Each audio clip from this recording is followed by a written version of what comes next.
Bonjour à tous, nous vous accueillons aujourd'hui sur le salon Azimut pour la première conférence de ce samedi. La thématique de cette première conférence est le secteur de l'industrie, de la formation au métier. Nous accueillons ce matin des intervenants qui viennent du monde de la formation ou du monde des représentants de l'industrie. Donc nous avons à ma gauche monsieur Gilles Perron qui est... Alors, à l'époque, on disait chef de travaux, mais c'est directeur de la formation professionnelle et technique. Directeur délégué aux formations, voilà c'est ça. Donc, intervient au lycée Le Liquès à Quimper. À sa droite, nous avons madame Emmanuelle Faudot, représentante de l'UIMM 29. Ensuite, nous avons Jessica Lejeune, qui représente une entreprise qui dépend d'Atalliance, qui nous précisera exactement un peu les fonctions de son entreprise. Ensuite, à ma droite, nous avons monsieur Michel Favé, chef d'établissement du lycée Vauban à Brest. Et nous avons son DDFPT du lycée Vauban, donc son nom... Fabrice Le Barbier. Voilà, monsieur Le Barbier. Le secteur de l'industrie, c'est un domaine très vaste qui représente au niveau du Finistère 13,2% des emplois, dont les 3 emplois sur 4 sont ciblés sur l'agroalimentaire et la métallurgie. Les établissements agroalimentaires, vous les connaissez, sont très très nombreux en termes d'activité. Ça va du monde de la viande, du lait, de préparation de plats cuisinés, de la boulangerie ou de la pâtisserie industrielle, de la préparation ou transformation des produits de la mer. Les établissements métallurgiques aussi sur le Finistère concernent les travails des métaux, la fabrication d'équipements industriels, l'instrumentation de précision, la construction et la réparation navale, l'électronique, les télécoms. Donc, des domaines très très variés avec des possibilités d'emploi très très divers. L'emploi industriel dans le Finistère résiste mieux que l'emploi industriel en France, donc n'a pas subi des chutes comme on peut connaître dans certaines régions, à savoir 30% de perte des emplois. Ici, non, les emplois restent stables ou relativement stables malgré les derniers événements. Donc ça, c'est un facteur important à retenir. Cependant, donc, l'industrie ici dans le Finistère souffre d'une population ou d'une main-d'œuvre vieillissante. Pratiquement un employé sur 5 a plus de 55 ans et dans les années à venir vont devoir être remplacés par des plus jeunes formés et de plus en plus formés puisque les activités dans l'industrie sont devenues de plus en plus complexes et nécessitent un niveau de compétence de plus en plus élevé. À retenir aussi, les rémunérations dans l'industrie sont supérieures aux autres secteurs. Donc ça, c'est important à retenir quand on est jeune. On sait qu'on va avoir un salaire plutôt confortable. Donc c'est à retenir. Les besoins de recrutement, je vous disais, les besoins de recrutement et de formation pour de nouvelles compétences donc, sont mis en place, vont être développées. Ces formations industrielles concernent aussi bien du CAP, du Bac Pro. Pour Azimut, ce qui nous concerne, c'est toutes les formations industrielles post-bac, du type BTS, BUT, licence, école d'ingénieur, bachelor.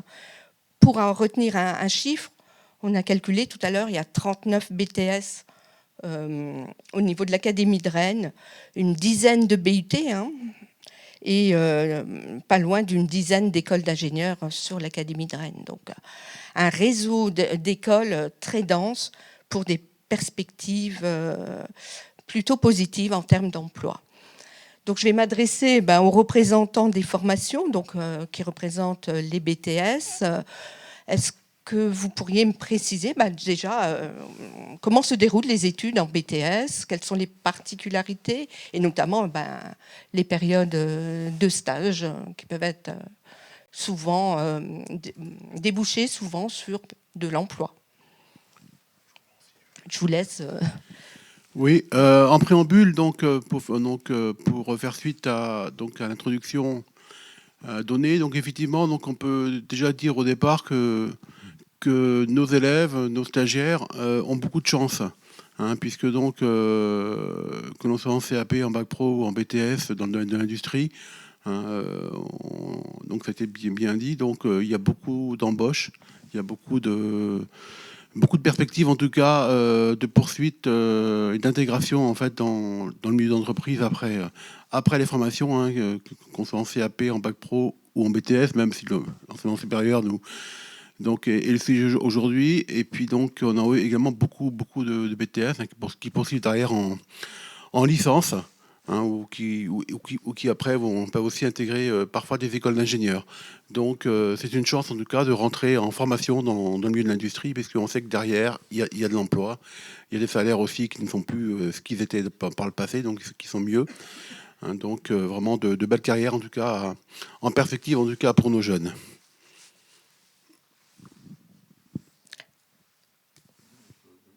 Je peux poursuivre si vous voulez, dans le même sens. Je crois que le discours actuel, politique ou pas d'ailleurs, parle de réindustrialiser la France. Et je crois qu'on a besoin aussi de jeunes qui s'engagent dans ces filières, quelle que soit leur origine, je veux dire, qu'ils viennent de bac professionnel ou du lycée général. Nous, on a de très belles réussites avec des jeunes qui viennent du lycée général, qui n'ont pas forcément des spécialités dans les mathématiques ou la science physique, mais qui ont un projet. Voilà, qui ont envie de aller voir comment on fabrique. Donc ça, c'est important. Et faut pas s'interdire en fait de venir, en tout cas, découvrir les lycées. Il y a des portes ouvertes en ce moment. Il y a le salon avec différents lycées qui sont présentés et qui présentent leur BTS, qui vous rentreront davantage encore dans le détail de chaque spécificité des BTS, en fonction de vos envies et vos souhaits. Est-ce que le BTS est une formation très pointue, enfin très précise? Donc, est-ce que ça débouche plutôt sur un métier ou une famille de métiers, ou c'est beaucoup plus généraliste? Alors, si on prend la définition du BTS, on est bien un technicien supérieur, donc on est bien formé à des compétences, c'est-à-dire on peut aller directement sur le marché du travail, bien sûr, voilà, au bout de 2 ans. Voilà. D'accord. Voilà. Donc, c'est important de ce que vous venez de dire, d'aller visiter et d'aller rencontrer les établissements scolaires et les enseignants, puisque c'est quand même un domaine très précis.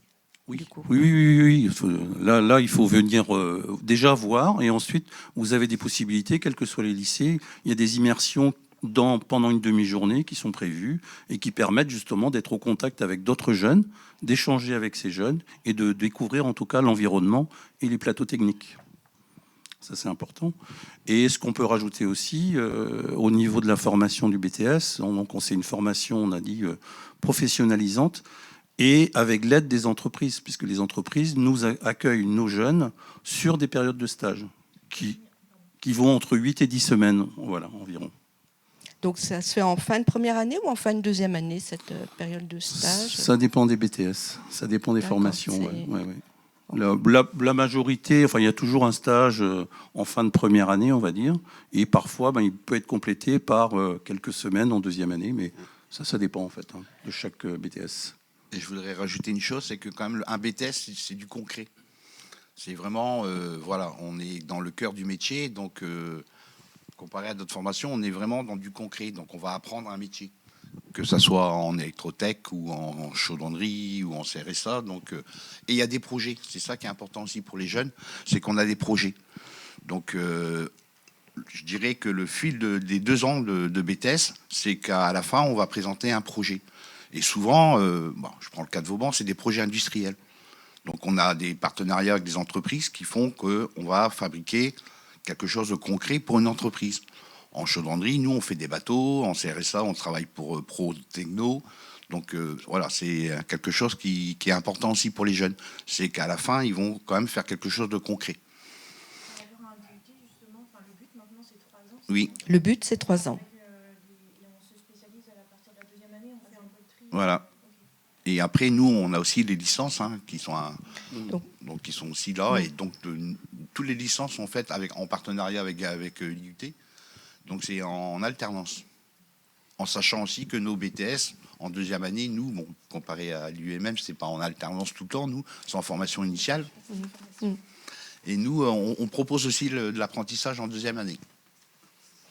Et on est bien sur des formations donc, de techniciens supérieurs, c'est-à-dire que on est effectivement à monter des projets, mais monter un projet, c'est pas seulement être sur la machine, etc., et fabriquer le produit, c'est également le concevoir, le préparer, etc. Donc il y a tout un travail qui est fait, donc bien sûr, donc par nos élèves, hein, avec leurs professeurs, donc dans la conception. Donc il y a du travail sur ordinateur, il y a donc on analyse un petit peu les différents matériaux dont on a besoin, comment on conçoit l'objet, et puis après on va le fabriquer. Donc c'est vraiment, on part de zéro. On a l'étude, on a la fabrication, et après on a la joie bien sûr lorsque c'est un projet que l'on fait pour une entreprise, hein, donc comme c'est le cas actuellement, hein, donc on est en train de refaire une vitrine, hein, pour le magasin Printemps par exemple en métallurgie. Donc ce sera donc aussi donc très valorisant, enfin, en tout cas pour les élèves, de voir que voilà, ce projet-là, il est de licence, on donne une licence à ces projets, et on valorise en tout cas à la fois le métier, enfin nos métiers, leurs futurs métiers, hein, mais également donc hein, ils sont reconnus également par les entreprises qui nous passent ces commandes. Donc les entreprises passent des commandes directement avec votre établissement en fonction de vos spécialités, c'est ça. Donc on parle des BTS. Vous m'aviez évoqué, M. Perron, hier, que 2 étudiants sur 3 de BTS poursuivent des études vers des licences, vers la 3e année de BUT, vers l'école d'ingénieur. Très souvent vers les licences professionnelles. Il y a la semaine prochaine, il y a à l'invitation de l'académie sur Rennes, en tout cas, il y a une réunion d'information concernant justement le rapprochement et donner la possibilité, en tout cas, plus de possibilités, plus d'ouverture à la 3e année du BUT pour les jeunes venant de BTS. Donc c'est encore une ouverture de plus pour eux et une chance. Et cette 3e année là se fait par alternance. D'accord. Mais tout comme le lycée Vauban, au LICES à Quimper, on propose également de l'alternance aussi en mixité de public. Voilà. Tout à fait. Ouais, donc du coup, vous avez un réseau d'entreprises partenaires ou vers lequel guider les élèves pour signer un contrat en alternance ? Oui. Bon, très souvent, en fait, puisque les industries sont demandeuses, en tout cas, de professionnels, c'est souvent eux qui viennent vers nous. Ou alors, parfois, à la suite d'un stage en première année, on a l'impression qu'on a une pépite, là, on veut la garder, et on lui propose le contrat d'apprentissage. Très souvent, ça se passe comme ça. Enfin, il n'y a pas de souci à se faire, en tout cas, pour trouver un emploi dans le domaine de l'industrie. Je pense pas. J'en suis sûr. Mais... Vous êtes sûr. Une petite question un peu piège. Les filles dans les formations industrielles, est-ce que vous avez des filles dans vos BTS ? Ça dépend des BTS, c'est vrai que et des années, je vais dire, mais bon, cette année, on parlait du BTS CPRP, donc alors.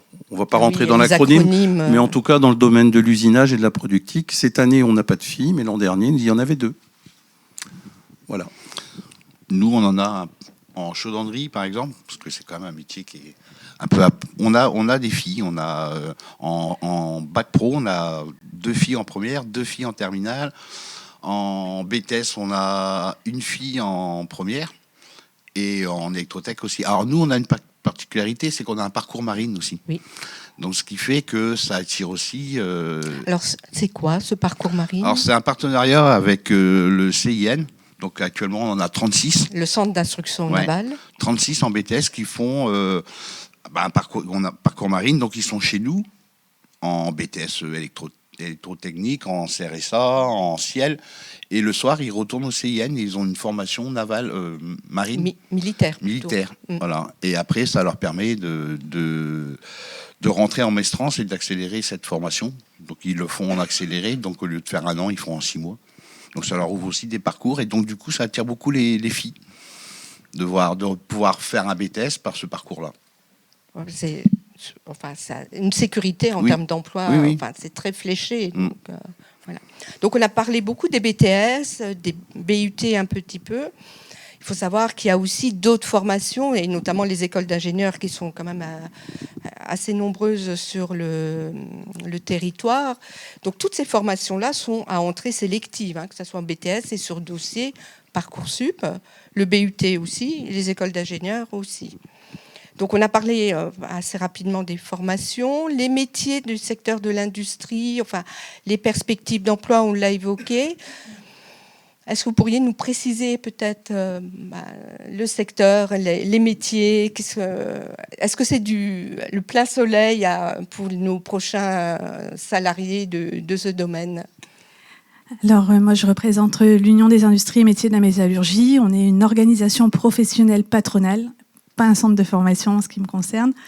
On représente les entreprises qui travaillent sur 7 secteurs d'activité, pas simplement le travail des métaux, mais on est aussi sur le secteur d'activité construction, réparation navale, aéronautique et spatiale, électronique, informatique industrielle, électricité, énergie marine renouvelable.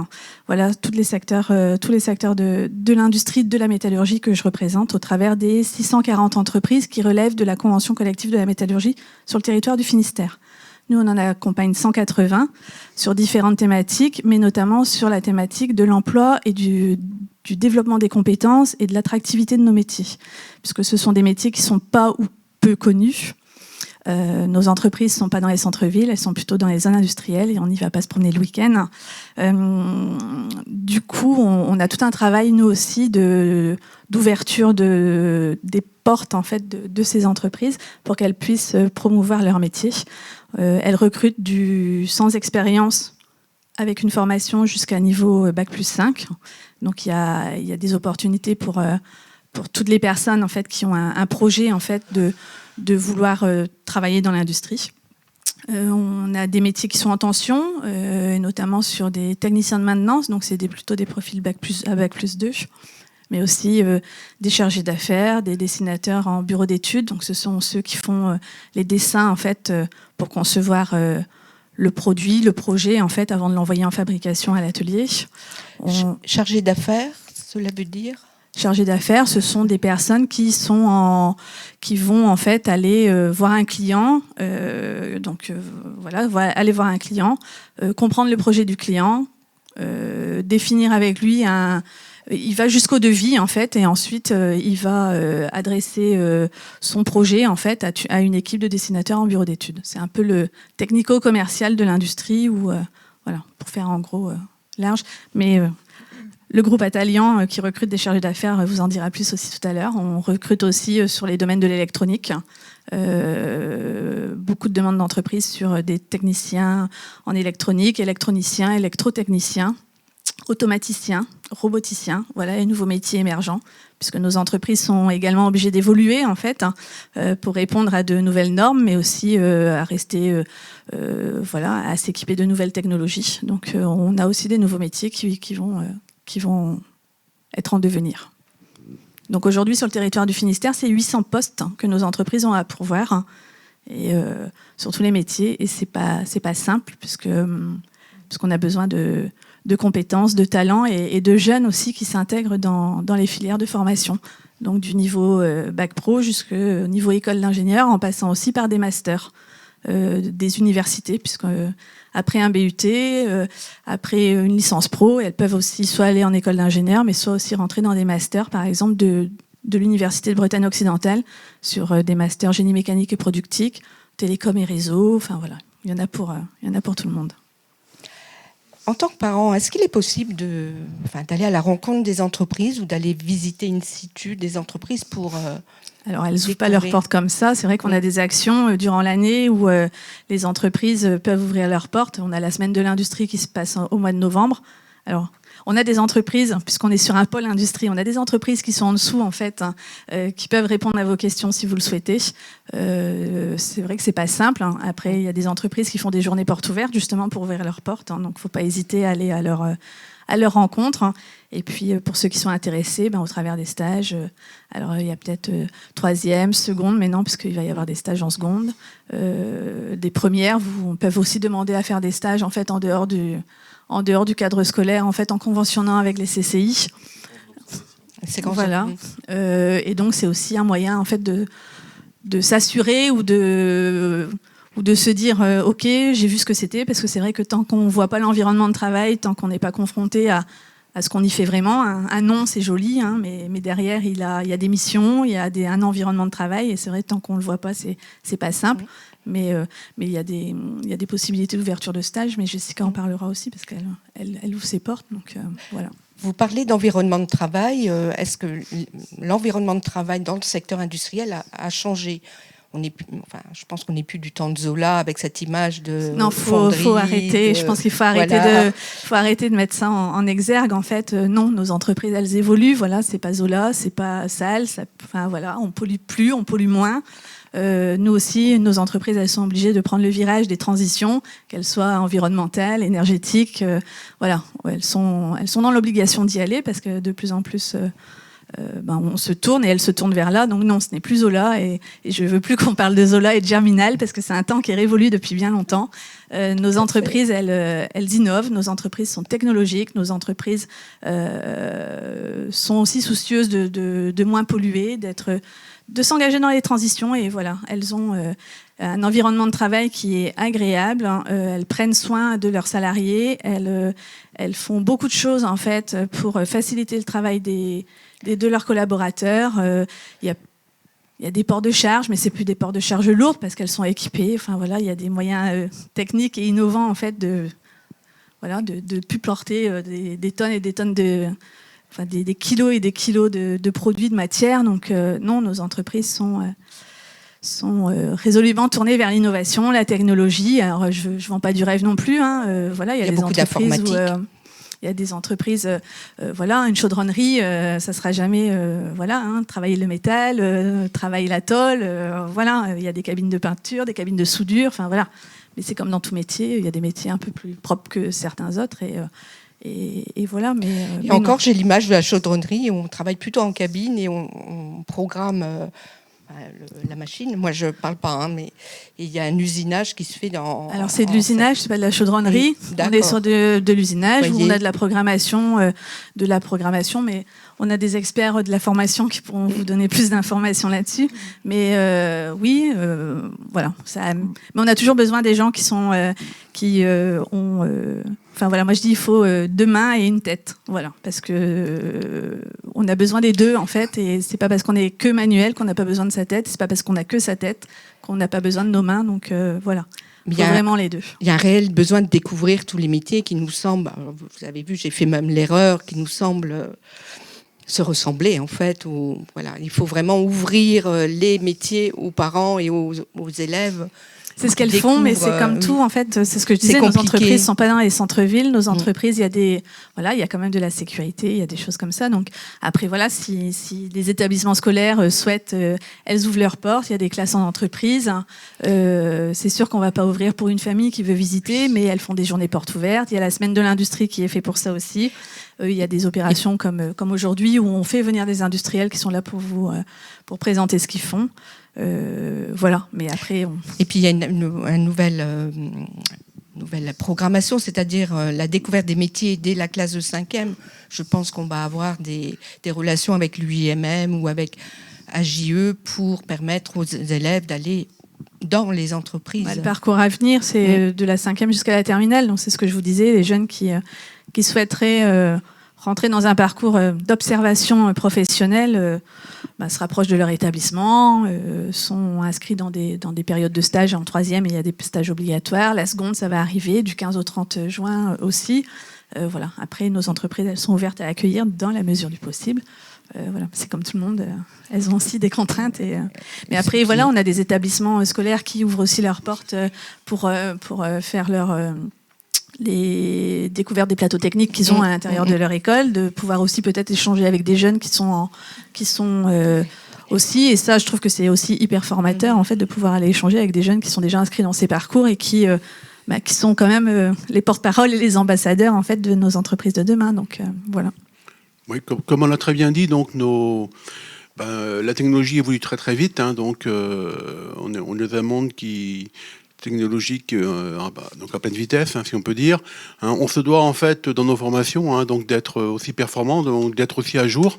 Donc et ce lien école-entreprise est hyper important pour tous, puisque donc bien sûr nos professeurs vont parfois donc en entreprise aussi se former. Donc là on le fait actuellement dans le cadre de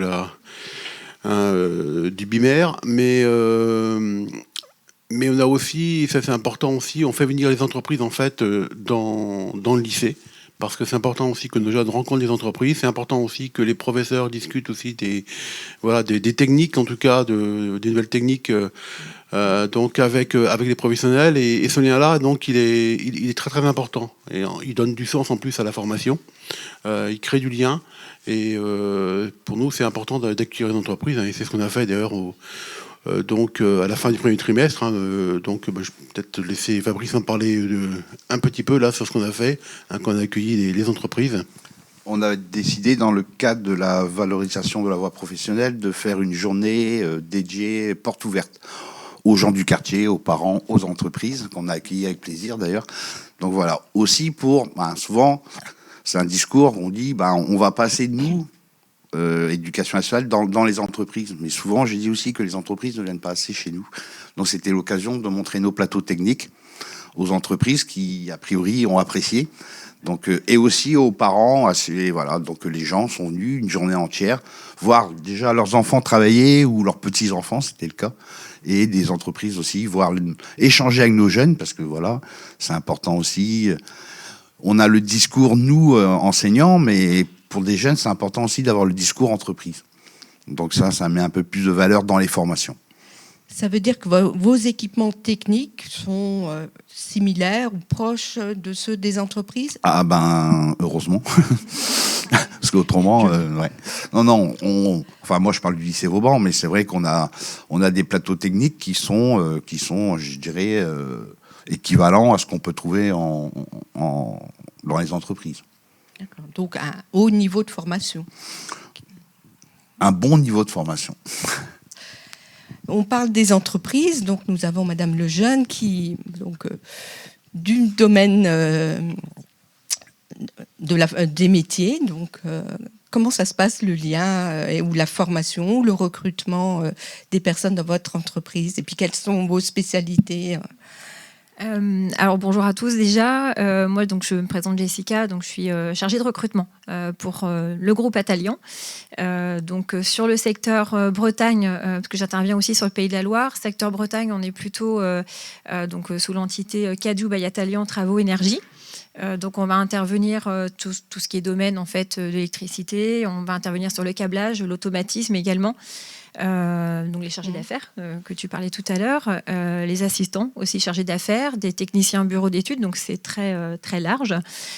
Sur la partie Atalian maintenance et énergie, où là j'interviens plus sur le Pays de la Loire, mais avec des intervenants, en fait, des techniciens qui vont intervenir sur le secteur du Finistère, en itinérance ou sur site. Là on est plutôt sur des profils techniciens de maintenance, frigoristes, des techniciens multitechniques, donc ils vont toucher un petit peu à tout.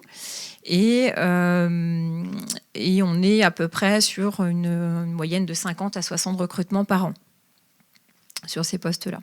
Donc effectivement... De quel niveau ? Alors on intervient quand même à partir du bac. Du bac, après, on peut monter effectivement en fonction des besoins. Exactement, voilà. Oui, exactement. Et c'est vrai, pour rebondir un petit peu donc sur les interventions des entreprises dans des établissements, effectivement, c'est très important.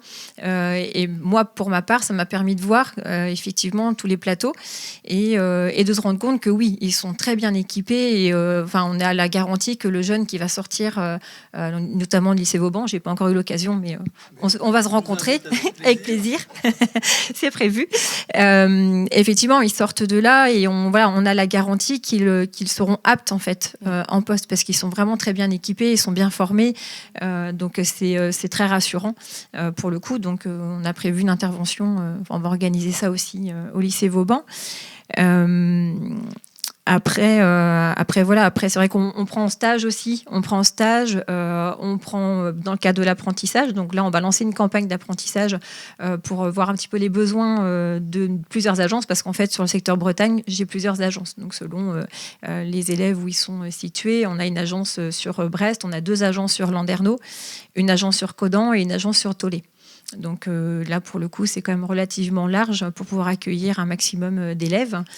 Après, on a des spécificités pour certaines agences, notamment Landerneau, on a le service automatisme et câblage qui est sur site. Et l'agence de Brest, on a la haute tension sur ce service-là. Après, contrat d'apprentissage, pas de souci là-dessus. Et effectivement, on parlait tout à l'heure des portes ouvertes pour visiter les entreprises. On peut aussi adapter. Enfin, voilà, si vraiment un jeune souhaite découvrir assez rapidement, par exemple, c'était le cas, on a rencontré des jeunes, moi je suis là depuis jeudi, j'ai eu l'occasion d'en rencontrer quelques-uns et voilà, je leur ai proposé, ils ne connaissent pas les métiers. Il y en avait un notamment qui était dans la logistique initialement, qui ne veut plus continuer ses études dans ce domaine-là, qui se cherche un petit peu. Donc là, c'est notre rôle aussi de présenter les métiers. Donc on ne va pas forcément attendre une porte ouverte. On va essayer d'organiser une visite de l'entreprise sur nos différents métiers pour qu'ils puissent aussi se rendre compte et se positionner, puisque mine de rien, septembre va arriver vite. Et voilà. Donc si je comprends bien, on peut travailler pendant très longtemps dans une entreprise, mais aussi on peut travailler pour une entreprise, enfin pour un organisme qui vous envoie en mission dans différentes entreprises. Est-ce que ça, c'est possible dans les métiers industriels ? Alors, c'est-à-dire ? C'est-à-dire, je suis chargée de maintenance et je travaille pour une entreprise qui va me donner des missions. Oui, alors c'est pas une entreprise de travail temporaire. En fait, non, bien sûr. En fait, on va, par exemple, les techniciens de maintenance, on en a certains donc sur site sur Brest, qui eux, par contre, sont postés sur site. Donc, on a un contrat en fait avec cette entreprise-là, et on a plusieurs autres entreprises sur le secteur. Alors, je parle Finistère parce que c'est surtout en ce moment mes recherches, où là, effectivement, le technicien va être en itinérance. Donc, en fait, il est équipé parce qu'on équipe nos techniciens d'un véhicule pour quasiment tous, et en fait, ils vont se déplacer sur les différents sites en fonction des besoins. En restant au niveau local plutôt. Oui, alors ils peuvent se déplacer. Ça peut arriver qu'ils se déplacent jusque dans les Côtes-d'Armor ou Morbihan aussi. Oui, ils ne sont pas forcément que sur le Finistère, sauf ceux qui sont sur site. C'est pas des missions nationales ou internationales. Non, non, du tout. Ouais. Okay. Pardon ? Oui, mais je voulais préciser sur parfois il peut y avoir des déplacements, il peut y avoir bien sûr, des départs sur la semaine pour aller assurer une mission, mais c'est pas forcément courant. C'est pas un choix. Oui, voilà, c'est un choix. Après, moi sur mon secteur, effectivement, les techniciens vont intervenir parce qu'en fait, on est plusieurs chargés de recrutement sur plusieurs régions. Moi, j'interviens effectivement sur la région Bretagne et Pays de la Loire, donc par exemple, alors à ma connaissance, sauf erreur de ma part, je ne pense pas qu'ils se déplacent par exemple jusqu'à Paris. Il y a vraiment, en fait, on a un site spécifique sur le secteur de Paris. Par région, voilà.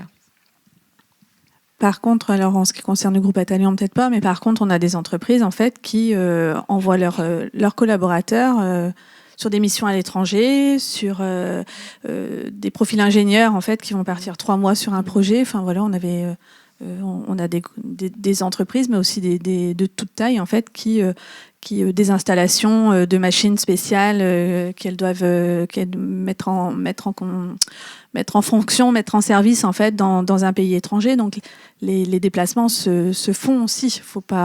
On reste pas que sur le territoire, mais ça dépend évidemment des métiers.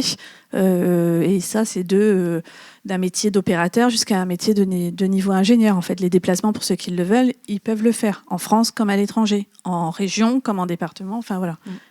Les gens se déplacent. S'ils le souhaitent, ils peuvent se déplacer. C'est vrai qu'il y a une offre, des possibilités d'activités, de métiers totalement différents, quoi. Je veux dire, entre des ingénieurs qui interviennent sur des plateformes en Afrique, qui partent 1 mois sur 2 en Afrique et qui reviennent, ou des opérateurs ou des techniciens, à titre personnel je parle, ou des techniciens sur Brest ou autour de Brest ou autour de Landivisiau, voilà, peu importe. Oui, si on continue à parler de l'étranger, le rapprocher de la formation, il y a possibilité aussi, à l'issue du BTS par exemple, mais même du bac, de poursuivre des études. Nous, au l'ICES, on a un partenariat avec des collèges au Québec, donc qui permettent par exemple de faire, après le BTS, alors on a un partenariat qu'on a signé avec un cégep qui est en la Gaspésie. Donc complètement, c'est le plus proche de chez nous, là. Ça fait loin quand même, mais c'est proche. Et donc, dans le métier de l'électrotechnique. Donc, ça leur permet de compléter leur BTS avec une année. Ça leur donne le diplôme canadien. Et avec le diplôme canadien, ils peuvent travailler. Et Dieu sait que même si nous, dans nos métiers, on cherche aussi du monde, là-bas, c'est encore plus, quoi. Ouais. Je rejoins mon collègue parce que on a un partenariat, nous aussi, mais avec l'autre cégep, Saint-Félicien. Saint-Félicien. Voilà, Pareil. c'est tous les métiers de forestier, là, donc maintenance, électronique. Et c'est vrai que c'est une bonne expérience pour un étudiant qui fait un BTS chez nous et qui peut faire une poursuite d'études d'1 an. Et actuellement, on en a 2 là-bas, des BTS qui poursuivent dans ces métiers-là. Et c'est enrichissant. Et on a aussi Erasmus+, qu'il ne faut pas oublier, tout à fait, qui nous permet aussi à nos étudiants de faire des stages à l'étranger. Ça, c'est important de le savoir. Donc, on est accompagné, donc on fait des partenariats. Donc, ça, c'est important aussi, Erasmus+. C'est une réelle ouverture qui nous est proposée. Que ce soit du BTS ou surtout les écoles d'ingénieurs. À tous niveaux. À tout niveau. Ça démarre du bac professionnel jusqu'aux écoles d'ingé. Mais ça, c'est une expérience aussi qui est quand même enrichissante. Et ça permet également de montrer à nos jeunes, en tout cas, que la langue, c'est hyper important. Donc maîtriser l'anglais, effectivement, c'est technique notamment, mais c'est incontournable actuellement si on veut, si on veut donc aller sur des métiers sur lesquels on va évoluer, on va travailler à l'étranger, etc. C'est vrai que ça nous permet en plus de donner du sens aussi à la formation donc en langue en fait chez nous. Et je rajoute à ça que les personnes qui veulent poursuivre en école d'ingénieur, s'ils n'ont pas leur TOEIC en anglais, en fait, ils ne sont pas diplômés ingénieurs. Donc l'anglais est hyper important. Enfin, ou les langues, mais l'anglais est hyper important. L'anglais surtout. Et beaucoup d'écoles d'ingénieurs d'ailleurs imposent un stage à l'étranger. Et pour rebondir sur l'anglais, il faut savoir aussi que même quand des entreprises à Brest, il faut quand même savoir parler anglais. Je pense à Damen. Damen qui est une entreprise de réparation navale qui dépend des Hollandais. Donc, ils parlent tous anglais. Ils sont obligés d'ailleurs pour échanger. Donc, c'est vraiment important l'anglais pour nos formations. Donc, vous voyez, formation pointue, enseignement pointu. Il faut aller dans l'industrie. On va passer au temps des questions. Est-ce qu'il y a des questions parmi le public ?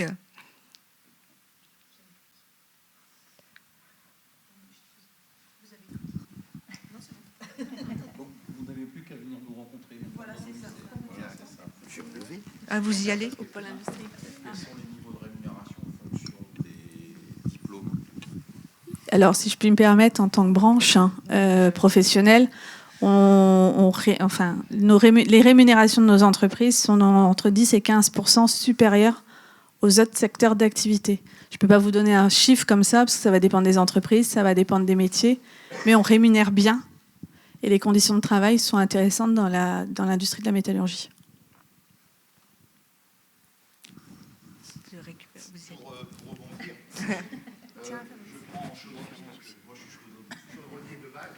je prends Toliroise, une entreprise du coin, qui n'arrive pas à trouver de chaudronnier.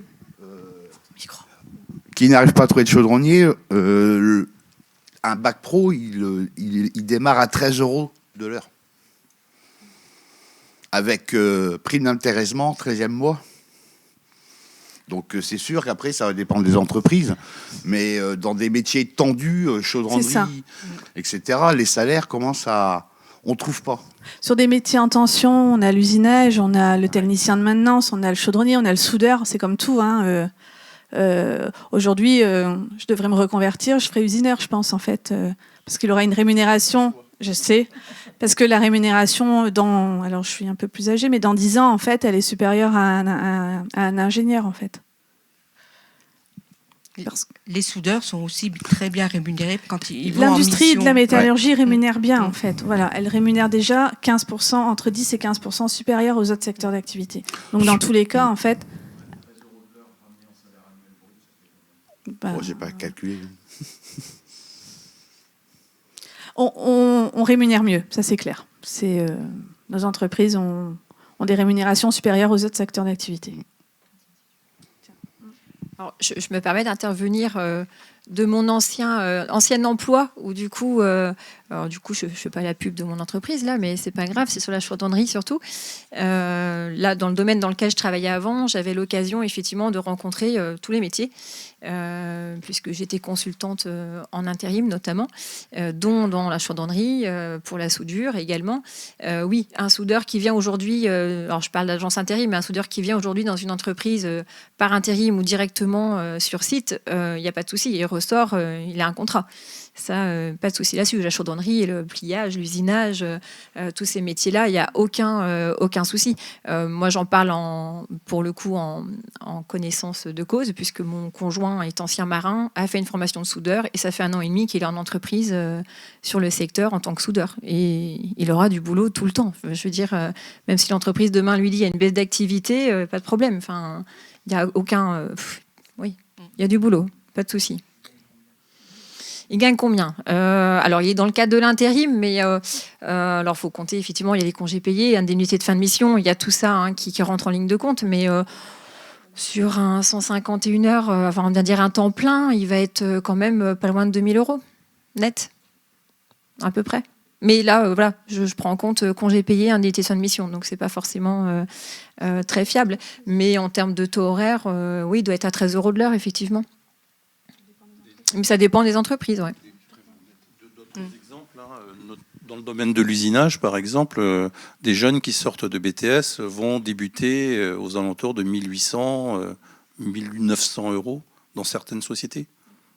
Donc, alors là, c'est sûr que en fait, ils ont des compétences, nos jeunes, et les entreprises en ont besoin. Donc, dès lors, ils sont prêts à mettre le prix. Et je vais pas dire, parfois, c'est même un petit peu la guerre entre les entreprises pour garder ces bons techniciens. Est-ce qu'il y a d'autres questions ? Mon enfant est en 3e pour accéder à un BTS. Attends. Mon enfant est en 3e pour accéder à un BTS dans le milieu de l'industrie. Quelle est la voie la plus appropriée ? Ça dépend de son niveau, en fait, en 3e. Est-ce qu'il a envie d'aller en seconde générale et puis d'aller jusqu'à faire un bac général et s'orienter vers un BTS ? Il y a des bacs technologiques. C'est ce qu'il a envie de se professionnaliser et d'intégrer le bac pro parce qu'il va allier expérience professionnelle parce qu'il aura plus de stages qu'en formation générale ou technologique. Est-ce qu'il il fera plus de TP ? Enfin, il ira plus te toucher, il ira plus, il y aura les cours magistraux d'enseignement généraux, ça. Et ensuite il aura tous les aspects en fait liés à la formation qui sera autour de son bac pro. Donc ça dépend de ce qu'il a envie de faire, ça dépend de son bulletin, ça dépend de son envie. C'est ça. Après, je rebondis un peu sur. Souvent, bon, c'est un salon azimut post-bac, mais un bac pro est quand même, c'est valorisant pour un jeune. Ça lui permet déjà d'avoir un métier au bout de 3 ans, comparé à une formation STI 2D ou enseignement général.